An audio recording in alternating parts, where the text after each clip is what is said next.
नमस्कार. यंग तरंगच्या या भागामध्ये आपणा सगळ्यांचं मनपूर्वक स्वागत. वस्त्र प्रावरण अर्थात पोशाखांचं हे क्षेत्र किती सुंदर, किती आकर्षक, किती रंगीबेरंगी. मानवाने पोशाख घालायला सुरुवात करून किंवा ही कला विकसित होण्यालाच कदाचित 5000 वर्षांचा इतिहास असावा. म्हणजे सुती धागे विणणं, रेशमी धागे विणणं आणि त्यापासून वस्त्रांची निर्मिती करणं हीच कला सुमारे 4000 वर्ष तरी जुनी आहे. त्यानंतर शिवणकलेचा उदय झाला, कारण अर्थातच त्यासाठी आवश्यकता होती सुईचा शोध लागण्याची. आजही बघा ना, आपण भारतीय स्त्रिया जो पेहराव करतो साडी, तो म्हणजे एक लांब लचक असा कापडाचा तुकडा आहे. अशी ही विविध रंगी पोशाखांची दुनिया आणि पोशाखांची संस्कृती ती समजून घ्यायचा आजच्या या भागामध्ये आपण प्रयत्न करणार आहोत. पुन्हा एकदा सर्व उपस्थित आपल्या सहभागी विद्यार्थ्यांचंही मनपूर्वक स्वागत. या विषयावर आपल्याशी गप्पा मारत आपल्याला माहिती देण्यासाठी आपल्याबरोबर आहेत पल्लवी पाटगावकर, ज्या इमेज कन्सल्टंट आहेत. मनपूर्वक स्वागत. मुक्त पत्रकार असणाऱ्या आणि या विषयासंदर्भात अनेक दैनिकांमधून लेखन करत असलेल्या अमिता दरेकर आपल्याबरोबर आहेत. मनपूर्वक स्वागत. ही माझ्यासोबत जी सगळी विद्यार्थी मित्रमैत्रिणी आहेत, आपल्या शाळेच्या पोशाखामध्ये अर्थात युनिफॉर्ममध्ये इतकी सुंदर दिसताय तुम्ही सगळे, खूप स्मार्ट दिसताय. तुम्हाला युनिफॉर्म आवडतो का? नाही आवडत. का नाही आवडत? रोज तेच घालायला लागतं. रोज तेच घालायला लागतं. बरं, आणि कुणाला आवडतो? युनिफॉर्म घातल्यावर आम्ही असं वाटतं की एका शाळेत जातो आणि युनिटी दाखवतो. बरं, सगळे एकत्र आहोत असं. वा, खूप छान. युनिफॉर्म मध्ये असल्यावर असं वाटतं की काम करण्यासाठी असं छान वाटतं. असं वाटतं की सगळे मित्र पण युनिफॉर्म मध्ये आहेत. जर काहीतरी वेगळं घातलं तर असं विचित्र वेगळं वाटतं. म्हणून युनिफॉर्म आवडतो. वा. युनिफॉर्म घालायला आवडतो कारण की त्याच्यामध्ये सगळे समान वाटतात, एकच वाटतात. यात भेदभाव नाही होऊ शकत त्यामुळे. बरं, पल्लवी ताई काय सांगाल याविषयी? खूपच मतं खूपच छान आहे त्यांची. या मुलांनी जे सांगितलं ना आता की युनिफॉर्म म्हणजे युनिटी, म्हणजे समानता. म्हणजे दुसऱ्या माझ्या मैत्रिणीने तिचा ड्रेस चांगला आहे का वाईट आहे याच्यात मी वेळ घालवत नाही, तर मी माझ्या अभ्यासावर फोकस करते किंवा ॲक्टिव्हिटीजवर फोकस करते. दुसरा याचा पैलू असा आहे की जेव्हा तुम्ही आर्म्ड फोर्सेस किंवा सोल्जर्स असे बघितले असतील, ते जेव्हा युनिफॉर्म घालतात तेव्हा ते अत्यंत टापटीप असतात आणि त्यांना प्रचंड अभिमान असतो त्या युनिफॉर्मचा. याचं कारण माहिती आहे काय? किंवा अगदी तुम्ही क्रिकेट प्लेयर जरी घेतले ना, जे टेस्ट मॅचला जातात, अगदी स्वच्छ पांढरे कपडे घालून ते जातात. आता वास्तविकता अशी आहे की हे दोन्ही जेव्हा मैदानात उतरतात ना, तेव्हा 5 मिनिटात त्यांचे कपडे खराब होणार असतात. पण जेव्हा ते उतरतात तेव्हा ते अत्यंत अभिमानाने तो युनिफॉर्म घालून उतरतात. काय कारण असेल? आपल्या विद्यार्थ्यांनाच विचारूया, काय कारण असेल याचं? जसं पल्लवी मॅम म्हणाल्या, तर त्यांनी सांगितलं की सोल्जर्स एकच युनिफॉर्म घालतात. आता जर सोल्जर्सनी वेगळे वेगळे कपडे घातले आणि जर ते वॉरला गेले तर ते वॉरला जाऊन स्वतःच्याच लोकांना मारतील, जर त्यांना माहितच नसेल की कोणाला कोण आपल्या टीम मध्ये आणि कोण दुसऱ्यांच्या टीम मध्ये. बरोबर. म्हणजे ओळख घडवणं हे युनिफॉर्मचं एक काम आहे असं म्हणूया. आणि त्याचे म्हणाले की अत्यंत स्वच्छ, टापटीप आणि त्या बाबतीत खूप कटाक्ष असतो. काय बरं असेल की याचं कारण? आपल्यालाही शाळेत बघा कधीतरी सांगतात की जर पोशाख इस्त्री केलेला नसेल तर ओरडलं जातं. काय कारण असेल? हे एक प्रकारचं डिसिप्लिन असतं. बरं, शिस्त आहे. हा, सोल्जर्स आपल्या देशाला रिप्रेझेंट करतात. त्यांना तो युनिफॉर्म घालायला गर्व होतो की हा माझा देश आहे आणि मला दाखवायचंय की हा मी माझ्या देशचा एक सिपाही आहे म्हणून. वा, खूपच छान उत्तर. एकदा त्याच्यासाठी टाळ्या वाजवूया. आपल्याला सांगितलं जातं की रोज इस्त्री करून कपडे घाला किंवा स्वच्छ कपडे घाला असं सांगतात, कारण की आपल्याला असं वाटलं पाहिजे की आपण सगळे एक नवीन फ्रेश स्टार्ट करतोय. बरं, आपण सगळे एकसाथ आहोत, म्हणून त्यामुळे आपण सगळे चांगले आहोत असं वाटण्यासाठी आपल्याला सांगितलं जातं की स्वच्छ कपडे घालणं चांगलं असतं. बरं, तुला काय वाटतं? स्वच्छ कपडे एकतर सगळे कंट्रीज एकतर रिप्रेझेंट करताना एक असं लोकांच्या मनात एक इमेज तयार होते, हां हे लोक खूपच नीटनेटके आणि डिसिप्लिन वाले लोक आहेत. वा, खूप महत्वाचे शब्द ह्याच्यातून बाहेर पडतायत. हा, स्वच्छ कपडे घातले तर म्हणजे असं हायजिनिक वाटतं की आपण परत परत तेच नाही घालत आहोत, किंवा असे खराब झाले तर असं वाईट वाटतं की दुसऱ्यांचे चांगले आपले वाईट. त्याच्यामुळे शक्यतो शाळा सगळ्यांचं एक आहेत, सगळी मुलं एक आहेत. आम्ही कोणालाही असं सांगणार नाही की तू चांगलं तू वाईट. त्याच्यामुळे सगळ्यांना समान करण्यासाठी शाळा या इन्स्ट्रक्शन्स देते. बरं, खूप छान उत्तरं सगळ्यांनीच दिली आहेत. आता मी परत तुम्हा दोघींकडे येते. पल्लवी, ते तुम्ही सांगत होतात. हो, मला अगदी खरंच कौतुक वाटतं या मुलांचं, कारण ते किती विचार करतात. आणि तो म्हणाला तसं की आपल्याला अत्यंत एक अभिमान असतो मी जेव्हा युनिफॉर्म घालतो, कारण मी जेव्हा युनिफॉर्म घालते तेव्हा मी माझ्या देशाला रिप्रेझेंट करते, मी माझ्या देशाची ब्रँड अँबॅसेडर असते आणि तो रिस्पेक्ट येतोच तो युनिफॉर्म घातल्यावर. मग आता हा रिस्पेक्ट आर्मीमध्ये गेल्यावरच असला पाहिजे का? तर नाही, तो शाळेपासूनच चालू होतो की मी जेव्हा शाळेचा युनिफॉर्म घालते तेव्हा मी लोकांवर एक इम्प्रेशन देते माझ्या शाळेचं, आणि ती जबाबदारी माझी असते. म्हणून तो युनिफॉर्म नीटनेटका असतो. म्हणजे मी जेव्हा कडक युनिफॉर्म घालते तेव्हा मला सुद्धा मस्त आणि कॉन्फिडंट वाटतं, आणि तो कॉन्फिडन्स उत्तम युनिफॉर्म मध्ये येतो. म्हणून युनिफॉर्म महत्वाचा असतो. म्हणजे अनेकदा जसं ती म्हणाली की ती शिस्त वाटते किंवा ती करडी शिस्त असते, पण त्यामागचं कारण मात्र हे अत्यंत भावनिक आहे. बरोबर. आणि दुसरं असं याच्यात की मी जेव्हा युनिफॉर्म घालते त्याच्यात मी कुठेच चलता है असं म्हणत नाही की जाऊ दे आता बटनच तुटलाय किंवा बेल्टच नाहीये. मी जेव्हा तो नीट नेटका घालते तेव्हा मला ती सवय लागते की माझ्या कामातही मला चलता है ॲटिट्यूड नाही चालणार, तो मला परफेक्टच हवाय मला. ही शिस्त लहानपणीपासूनच लागते. म्हणून आणि कुठेतरी नियोजनाची पण सवय लागते. अगदी अगदी. आणि आदल्या दिवशी तयारी केलेली असली की ती जास्तच नियोजन, म्हणजे आयुष्यात त्याची सवय खूपच उपयोगी पडते. बरोबर. याच विषयावर अमिता, आपण काय सांगाल? मी अगदी प्रामाणिकपणे सांगते की शाळेत असताना ना जनरली आपल्याला युनिफॉर्म नाही आवडत, मलाही नव्हता आवडत. आणि जेव्हा शिक्षणाचं वय संपतं ना तेव्हा आपल्याला तो आवडायला लागतो, आपण ते जुने फोटो शोधून काढतो. पण आता इथे आपण खूप देश वगैरे, मला असं वाटतं आपण थोडं आपल्या लेवलवरती येऊयात, पर्सनल लेवलवरती. नीट अँड टायडी राहणं, छान राहणं, किंवा कुठे काय कपडे घालावेत ते कसे घालावेत ह्याची ही सुरुवात आहे. युनिफॉर्म घालणं ही आपली एक सवय म्हणून ती डेव्हलप होणार आहे की कुठे जाताना तुम्ही कोणत्या प्रकारचे कपडे घालून जावेत. नुसते कपडे नाही, त्याच्याबरोबर तुम्ही तयार कसं व्हायचंय ही सवय तुम्हाला या वयातूनच लागणार आहे. एक छोटंसं उदाहरण देते तुम्हाला, गमतीशीर आहे. जेव्हा आम्ही शाळेत होतो तेव्हा इतकी करडी शिस्त नव्हती. युनिफॉर्म एक असायचा, तो घालून जायचं. आपल्याकडे मार्गशीर्षाचे गुरुवार असतात, त्याची पूजा असते. शुक्रवारी शाळेत येताना अनेक मुली एक सैलसर वेणी आणि आदल्या दिवशीचे गजरे वेण्या हे घालून यायच्या शाळेत. छान वेणी, गजरे, वेण्या हे श्रीदेवी जयाप्रदाने वगैरे करावं ना, शाळेतल्या मुलींनी कशाला करायला हवंय. हा सेन्स आपल्याला ह्या शिस्तीतनं येणार आहे. शाळेत जाताना कसं जायला हवं, किंवा घरातून बाहेर पडताना तुम्ही कुठे चाललायत, तिथे तुम्ही कसं जायला हवं, काय एक्सेसरी वापरायला हवी, ह्याचा सेन्स हा युनिफॉर्म तुम्हाला देणार आहे. आता तो तुम्हाला नाही आवडला तरीही ही सवय तुम्हाला युनिफॉर्मच देणार आहे. नक्कीच. म्हणजे बघितलं तर एक पोशाखाचा प्रकार आहे, पण त्याच्याशी किती साऱ्या बाबी निगडीत आहेत. मला याच संदर्भात एक प्रश्न मुलांना विचारायचा आहे. आजकाल शाळेतही अशी काही संधी आपल्याला मिळते जेव्हा आपण युनिफॉर्म नाही घालत, त्याऐवजी इतर पोशाख घालतो. अशा कुठल्या कुठल्या ओकेजन्स असतात, काय निमित्त असतात? हा, शाळेमध्ये हिंदी दिवस, मग फ्रेंच डे आणि इंग्लिश डे आणि असतं, तेव्हा आम्हाला जर फ्रेंच डे असेल तर फ्रेंच मधले कपडे घालून जायचे असतात जे फ्रान्समध्ये घालतात. हिंदी दिवस असला की जे आपले ट्रेडिशनल कपडे आहेत, जे पारंपरिक कपडे आहेत ते घालून जायचे असतात. बरं. तसं आम्हाला वेगळे, आणि मग क्रिसमस असला की मग त्या टाईपचे कपडे, तसं वेगळे वेगळे कपडे घालायला मिळतात. वाढदिवसाच्या दिवशीही घालायला मिळतात. बरं, वाढदिवसाच्या दिवशी युनिफॉर्म नाही घातला तर चालतो. म्हणजे मग त्या दिवशी सगळ्यांना आपोआप न सांगता कळतं की तुझा वाढदिवस आहे. हो.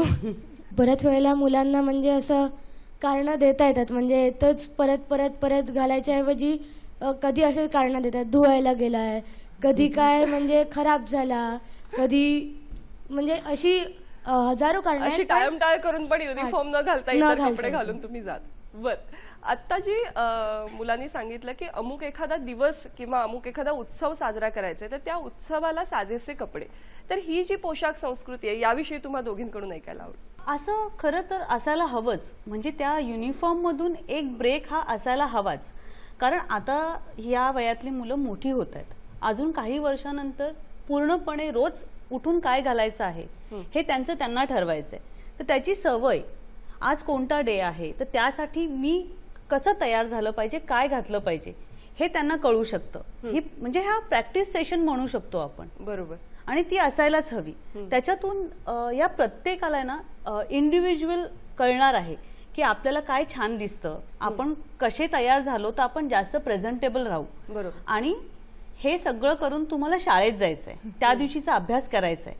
म्हणजे तुम्हाला हा पण विचार करण्याची संधी आहे की कोणते कपडे मला कम्फर्टेबल आहेत, मी काय घालून छानही दिसेन पण अभ्यासही करेन. माझं लक्ष ते कपडे सांभाळण्यात नाही जाणार, माझं लक्ष अभ्यासात राहणार आहे. स्टील मी खूप छान दिसणार आहे वेगळ्या कपड्यांमध्ये. म्हणून हे प्रॅक्टिस म्हणून असे दिवस खरंच असायला हवेत. अधूनमधून हा विरंगुळा अगदीच आपल्याला हो, आवश्यक आहे. पल्लवी, ते याच संदर्भात विचारायला आवडेल की आता जे मुलांनी सांगितलं की विविध सांस्कृतिक पोशाख आम्ही घालतो, तर एक आपल्या कपड्यामधून एक आपली इमेज तयार होत असते, त्याचबरोबर एक सामाजिक प्रतिमा सुद्धा आपली बनत असते. तर याविषयी थोडं सांगा. कसं असतं, आपली एक पर्सनॅलिटी असते जी आपल्या व्हॅल्यू सिस्टीमवर असते. म्हणजे ज्या प्रत्येक घरात वेगवेगळ्या व्हॅल्यूज असतात, त्या व्हॅल्यू सिस्टीमवर आपली एक पर्सनॅलिटी घडलेली असते. आता ह्या जे म्हणल्या त्या अगदी बरोबर आहे की मध्ये मध्ये असे जेव्हा दिवस येतात तेव्हा एकतर आपला धागा आपण आपल्या कल्चरशी बांधून ठेवलेला असतो, ते ह्या दिवसात सेलिब्रेट आपण करून तो करू शकतो. दुसरं, आपली जेव्हा आता तुम्ही इतकी वेगवेगळे आहात, त्या वेगवेगळ्या मुलांची वेगवेगळी पर्सनॅलिटी असते. म्हणजे काहींना वेस्टर्न आवडत असेल, काहींना इंडियन आवडत असेल, तर आपल्याला जे कम्फर्टेबल असतं ना ते पहिल्यांदा घालावं. की माझ्या सगळ्या मैत्रिणी वेस्टर्न घालतायत म्हणून मला कंपल्सरी वेस्टर्नच घातलं पाहिजे असं काही नसतं. शेवटी मला जे कम्फर्टेबल वाटतं आणि मला जे उठून दिसतं ते मी घालणार. इतकं साधं सोपं त्याचं गणित आहे. आणि जेव्हा मी मला जे आवडीचे कपडे घालते ना तेव्हा मी सगळ्यात जास्त खुलून दिसते त्याच्यात. नक्कीच. म्हणजे सोय बघणं हे खूप महत्त्वाचं. अतिशय. आणि हा जो संस्कृतीचा त्याला एक संदर्भ आहे की तुम्ही काय घालता, याच्यातून तुमची सांस्कृतिक ओळख घडत असते, तर त्याविषयी काय सांगा. आता जसं मी दिवाळीला इंडियन घालते, तर दिवाळीला इंडियन कपड्यांचं आपण म्हणजे जिथेही आपण कुठेही सेलिब्रेट केलं तरी दिवाळीला आपण इंडियन ड्रेस घालतो, कारण ते ट्रेडिशनल ड्रेस म्हणून येतात. पण कसं असतं, प्रत्येक संस्कृती, मी क्रिसमसला वेस्टर्न घालून जाईन, तर अप्रोप्रिएट आम्ही ज्याला म्हणतो की अप्रोप्रिएट कपडे घालणं खूप गरजेचं असतं.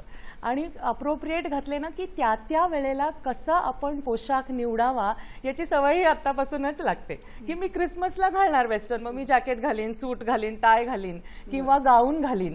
तर हे अप्रोप्रिएट कपडे, आणि मग पुढे मोठे झालात की तुम्हाला वेगवेगळी फंक्शन्स अटेंड करायला लागतील, मग अशा वेळेला आपले पोशाख निवडणं खूप सोपं जातं. यंग तरंगमध्ये आणि आजच्या पोशाखांच्या या दुनियेमध्ये आपणा सगळ्यांचं पुन्हा एकदा मनपूर्वक स्वागत. मगाशी भारतीय पेहरावाचा उल्लेख झाला. आजकाल पाश्चात्य पेहराव हा सुद्धा एक भयंकर मोठा पगडा आपल्या समाजावर असलेला दिसतो, खास करून तरुण पिढीवरती. तर या संदर्भामध्ये मुलांच्या मनात नेमके काय प्रश्न आहेत समजून घेऊया. सगळ्यांना असं वाटतं की जर त्यांनी पाश्चिमी पेहराव घातले तर त्यांना बाकीची मुलं एक्सेप्ट करणार आणि त्यांच्या ग्रुपमध्ये घेणार, जास्त इम्पॉर्टन्स देणार. म्हणून लोकांना तेच ब्रँडचे पाश्चिमी कपडे आणि हवे असतात. ते जास्त तर पारंपरिक कपड्यांसाठी नाही जात. असं का होतं? माझा प्रश्न हा आहे की लोकांच्या मनात आता भीती आहे की पाश्चात्य पेहरावामुळे आपले जी भारतीय, नाहीतर आपण बोलू शकतो पारंपरिक भारतीय पेहराव जो आहे तो काय लुप्त होऊन जाऊ शकतो, नाहीतर नष्ट होऊन जाऊ शकतो. तर त्याच्यासाठी काय स्टेप्स घेतले पाहिजे ज्यांनी असं नाही होणार? कारण आता सगळी तरुण पिढी सगळी वेस्टर्नच वापरत आहेत, मग आमच्या पण नेक्स्ट पिढी पण वेस्टर्नच वापरणार. तर असं तर एका वेळेला सगळे भारतीय पारंपरिक हे तर लुप्तच होऊन जाईल. तर आता काय करायला पाहिजे याच्यासाठी? बरं, तरुण पिढी जी आहे त्या लोकांना असं का वाटतं की वेस्टर्न कपडे घातले की आपला स्टेटस अपलिफ्ट झाला की आपण जास्त रिचनेस आपल्यात वाढला, असं का? कधी एखादी बाई पंजाबी ड्रेस किंवा साडी वगैरे नेसत असेल तर तिला असं ऑर्थोडॉक्स किंवा ओल्ड फॅशन का म्हटलं जातं? माणसाचं कॅरेक्टर का त्यांच्या कपड्याशी रिलेटेड असतं का? खूप वेगवेगळे प्रश्न आहेत आणि खूप इंटरेस्टिंग आहेत. काय सांगाल?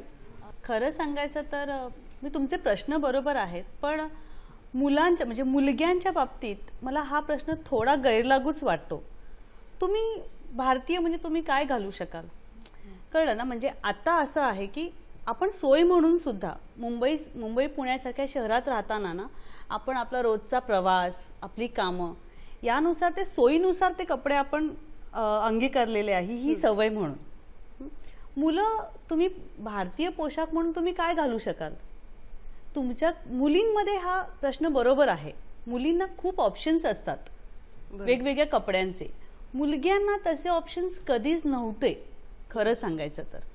त्यामुळे तुमच्यासाठी कम्फर्टेबल हा पेहरावच पॅन्ट आणि शर्ट किंवा टी शर्ट असा असू शकतो. एक तुमचं म्हणणं खरंच आहे की जे फारच इंडियन कपडे घालतात किंवा रोज सवय म्हणून इंडियन कपडे घालतात त्या मुलींना जरा ही काकूबाईच आहे असंच म्हटलं जातं. पण मग हे मोडणं सुद्धा आपलंच काम आहे. आपण वेस्टर्न घालताना जितके स्मार्ट दिसायचा प्रयत्न करतो तितकंच स्मार्ट आपण भारतीय कपड्यांमध्ये दिसू शकू का? खूप ऑप्शन्स आहेत. तुम्ही चांगले कुर्ता पायजमा वापरू शकता. इवन मुलगे सुद्धा जीन्सवरती तुम्ही टी शर्ट घालता, त्याच्याऐवजी तुम्ही छान कॉटनचे कुर्ते घालू शकता. हा एक खूप स्मार्ट ऑप्शन आहे. आणि हे कपडे घातल्यानंतर तुम्ही स्वतःला किती छान कॅरी करताय आत्मविश्वासाने, त्याच्यावर पुढच्या ह्या सगळ्या गोष्टी अवलंबून आहेत की तुम्हाला कोणी ग्रुपमध्ये एक्सेप्ट करतंय की नाही. ग्रुपमध्ये एक्सेप्ट करणं ही गोष्ट कपड्यांवर खरंच डिपेंड करत नाही. ती कदाचित पहिल्या काही दिवसांची गोष्ट असेल, पण ग्रुपमध्ये तुम्ही किती फेमस आहात, तुमचे मित्रमंडळी तुमच्याबद्दल काय विचार करतात, हे तुमच्या वागण्यावर, तुमच्या स्वभावावर आणि तुम्ही इतर ॲक्टिव्हिटीजमध्ये किती आहात, किती हिरिरीने ह्या सगळ्यात भाग घेताय याच्यावर ते डिपेंड करतं. बरोबर. हे तुम्ही सगळं करायला लागाल ना तर कदाचित असं होईल की एक दिवस इतर मुलं तुमचे बघून कॉटनचे कुर्ते आणि पायजमे वापरायला सुरुवात करतील. तो तुमचा सिम्बॉल असेल, तुमची ती फॅशन असेल. ही फॅशन तुमची म्हणून तिथे रूढ होऊ शकते. ते आपल्यावर डिपेंड करतं. पण आता आपण जे सांगितलं ते कपडा म्हणजे आपण जे घालतो त्या कपड्यांविषयी आपण बोलतो, पण जर कापडाकडे लक्ष दिलं तर मला मुलांच्या संदर्भातही विचारायला आवडेल की भारतीय हवामानाला योग्य असं कापड काय वापरता येऊ शकतं मुलांना, मुलींना, सगळ्यांनाच? माझं कायम म्हणजे माझं प्रेमच आहे कॉटनच्या कपड्यांवर. कॉटनला पर्यायच नाही. टाईट जीन्स हा आपल्या हवामानातला पेहराव असूच शकत नाही. Tight T shirt, tight jeans हे आपण कसे घालू शकतो? इतकं गरम होत असतं आपल्याकडे. कॉटनचे कपडे खूप छान वाटतात, मस्त मोकळे ढाकळे असतात, आपल्या शरीरासाठी सुद्धा खूप छान असतात. त्यात करावी ना फॅशन. खूप ऑप्शन असतात. आणि फॅशन म्हणजे काय असतं शेवटी? तुम्ही किती छान दिसताय त्याच्यात, तुम्ही ते किती प्रेझेंट करताय चांगलं, ती फॅशन असते. फॅशन काहीही असू शकतं. म्हणजे प्रियंका चोप्राने छान साडी घातली ना तर ती सुद्धा फॅशन होते आणि ती फॅशन लगेच सगळ्या बायका फॉलो करतात. साडी सुद्धा फॅशन असू शकते. मला वाटतं आपलं अंतराळयान जेव्हा अंतरिक्षात झेपावलं त्यावेळेस शास्त्रज्ञांचे फोटो आले होते की ज्या आपल्या सगळ्या स्त्री शास्त्रज्ञ होत्या आणि त्यांनी सगळ्यांनी आवर्जून सुंदर साड्या नेसल्या होत्या. हो. तर हेही मला वाटतं एक उदाहरण म्हणून आपल्याला नक्कीच बघताय.